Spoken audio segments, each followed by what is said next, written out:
This is the Agility Platform module for complex blueprints. Today we'll be talking about how to actually create multi-tier blueprints with a wealth of new information that we haven't presented before. Let's begin. Let's start by logging into an Agility Platform instance so the user has the ability to create blueprints. And that'll be the admin user for today.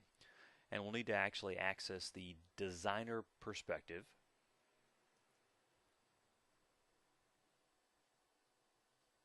Once we're inside it, we can see several projects on the left side.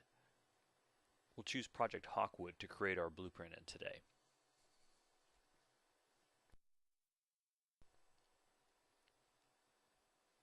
We'll choose Create New, and then Create New Blueprint. We'll give it a name. We'll call it Blue. You can choose a description if you choose. And choose Next. What we're going to be building today is a multi-tier blueprint. We'd like to set up a 3-tier blueprint with a database sitting on a private cloud and then an application tier and a web tier sitting on the public cloud. And we'll design that by selecting the blue blueprint icon, being presented with the blueprint design field, and then choosing to expand that to full screen so we have all of our abilities. We'll also shut up the navigator. We'll start by creating 2 cloud affinity containers, and what these do is ensure that every workload starting in these containers will start in the same cloud. There are also location affinity containers and network affinity containers, and you can do these accordingly. So we'll call the first one public cloud,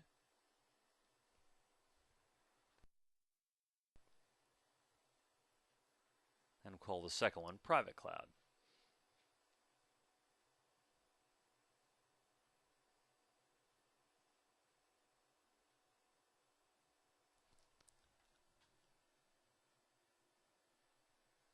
And at this point, we'll begin to add workloads to our cloud containers. We'll add a Red Hat Linux 5.8 workload to each of the containers, public and private, for the web tier and for the database tier. We'll also add the application workload underneath there. It's still in the same cloud container.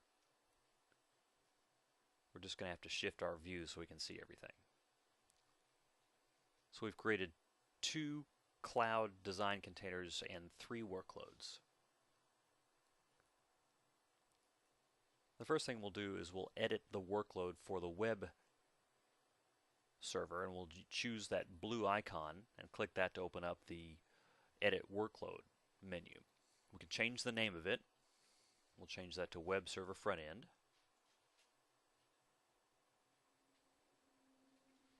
We'll also change the workload settings as well. As you can see, we can change hostname prefix and mandate a number of CPUs or a amount of RAM. We're going to start with 2 instances of this. So we want to have at least 2 web servers running for our application. We also want to be able to start up new versions of this web server and contract them depending on if we have a high load or a low load. So we'll open up the scaling properties, and we want to see what the scaling thresholds look like, or what the scaling actions look like. For the scale up, the threshold is the percentage of the running workloads that meet these conditions, what the total instances that will create maximum is, and we'll say 10, and we'll go up by 1 every 5 minutes. We also need to make sure that we're scaling down, so when we're not in a load condition, we're actually removing these. And so we'll say if 80% of our running workloads meet the scale down threshold, then stopping at 2 will decrement by 1, and we can actually stop or release. We'll choose release. That will destroy it on the clouds, and we'll do this every 5 minutes. So those are our scale up and scale down actions. Now we need to set conditions for these. When will these actions be evaluated? And we'll go over to the threshold conditions, choose add, and as you can see, we've got a name, a window, a severity for the logs, and then some choices to make. We'll call this one CPU scale up threshold.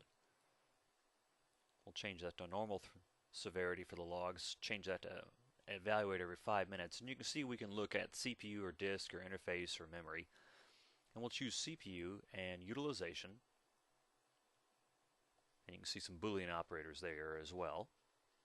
And we'll say that this trigger will be if the CPU utilization is greater than 75%.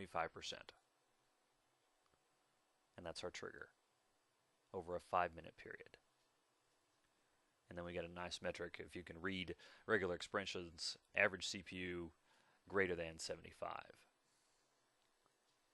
Now we'll also, in the instances of time, add one more scale up and 2 scale down thresholds as well. For the network, we have an average interface of input, so received packets greater than 350 packets in a 5-minute window.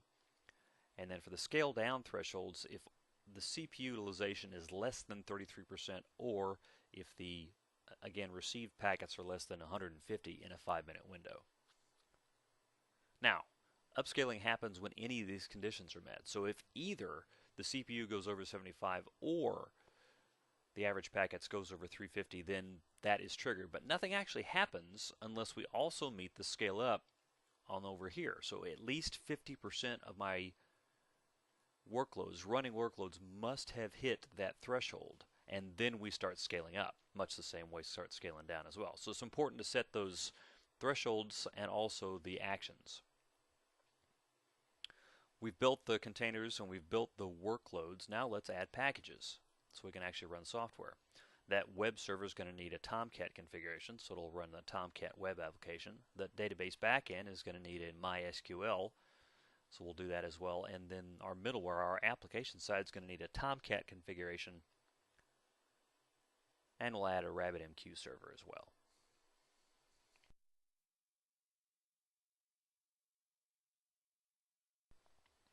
Now, as you can see, if we choose the application workload, we can change its name, but we can also change the order in which the packages are evaluated.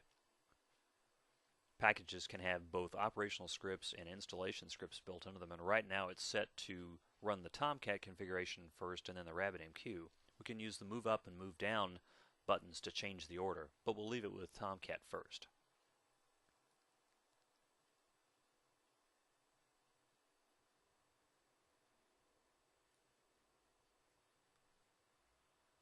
Now we go back to the public cloud container, and we're going to set an access URI.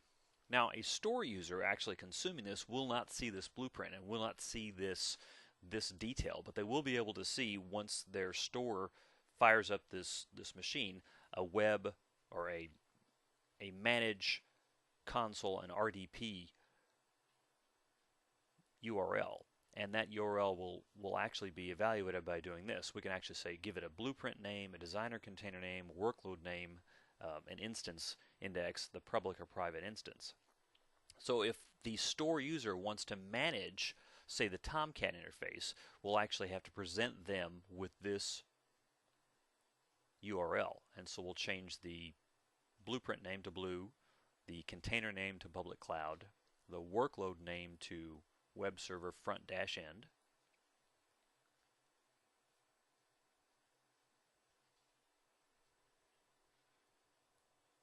the instance index. Remember, we're going to start 2 of these at least and scale up and scale down. So we can start with index 1 and go up to 2 and then so on. We're going to have this pointing to 1, and then we have a choice if it's public address or private address, depending on if we want to access its public or private address. We'll choose public address. We'll end the bracket there, and then path to web page. If I had a /server config or anything like that, I could add that there. For Tomcat, it's just appending 8080 as a port number, and that takes us to the Tomcat configuration page.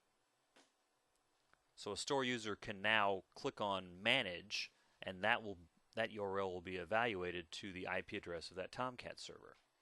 We also want to be able to control the other minimum Tomcat server, so Tomcat configuration 2, paste in the same URL and change 1, that index, to 2, and that makes sure we hit the right one.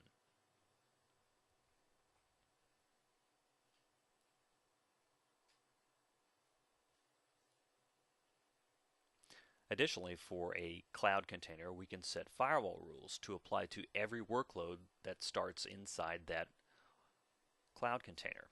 Now we're looking at web servers, so I'd like to have the traditional web ports open. And the first thing we do is we'd open up firewall rules. We look for available policies. We've got some pre-built one. Firewall Web is available to us.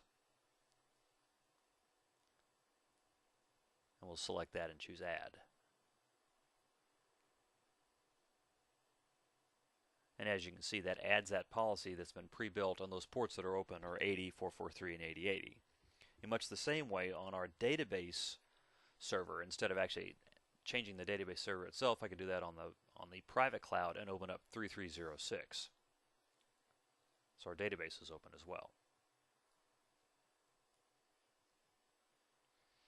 Additionally, on the public cloud, I can change the startup order. Right now we have three workloads really, although the web server opens up two of its own, and right now they are set up to any order, so they will start in any order. If we wanted to actually set explicitly the order, we could choose these move up or raise and lower buttons, and so that raises the web server and the application server up and down. We're going to go ahead and raise application server to start first, and then the collection of web servers to start second.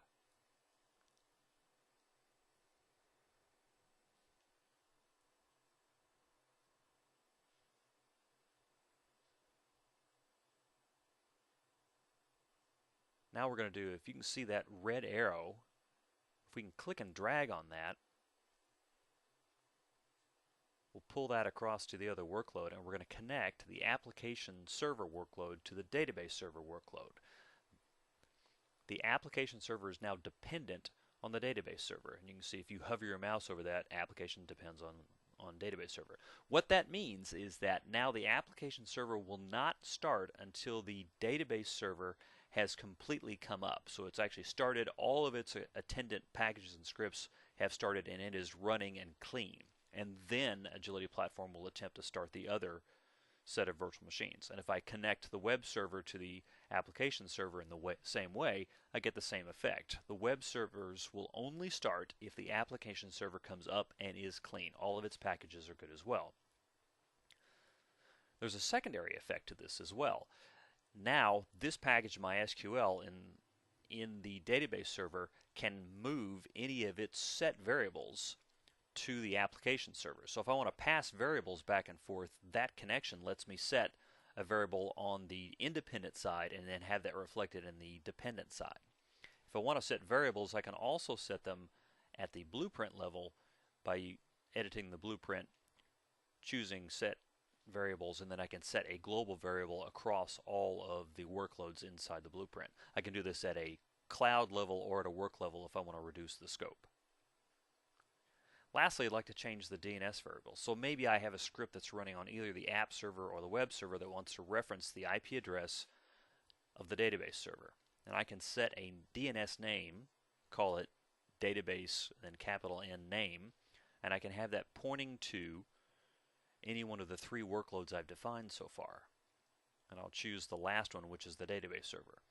Now, any script that actually attempts to use a DNS name of database name, that is then automatically resolved by Agility Platform inside the script to point to the IP address of the database server. So it's a handy tool for being able to reach out and touch something from one server to the other if you don't know what its true name is or true IP address is.